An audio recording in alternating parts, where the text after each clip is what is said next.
want to discuss some tactics to help with hunger within a fat loss phase. We'd argue that the biggest reason why people give up or they binge or they go on to the next diet within a fat loss phase is basically lack of results. That's the number one reason people give up and they move on. But the second big reason why people give up with their fat loss goals, or they try and have a diet, or they binge, is hunger. Hunger can be a real issue within the fat loss phase.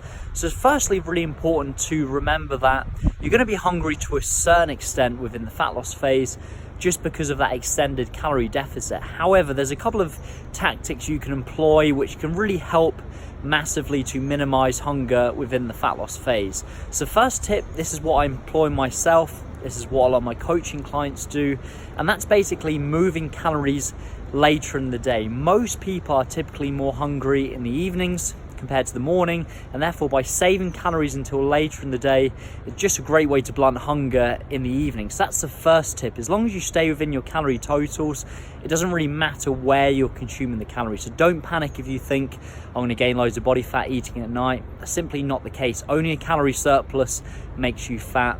Eating late at night does not make you fat. The second tip is to really have as many fibrous vegetables within most of your meals for two reasons. Fibrous vegetables, they're high in fiber, and that keeps you fuller for longer. But the second big reason is you can essentially have a lot of them without it making a big dent into your calorie figures, because they're so low in calories. You can really fill your plate with a large amount of fibrous vegetables without making a significant dent into your calorie figure. And that helps, again, with fiber. It helps psychologically as well, because if you're used to having smaller portions, filling your plate with more fibrous vegetables can make a huge difference. The next final tip is to mainly focus on minimally refined, non-processed food. You can still have a little bit of processed food in moderation, about 20%, but if you have 80% from mainly whole foods, these foods are typically more satiating, and therefore that will keep you fuller for longer. Hopefully that's been useful.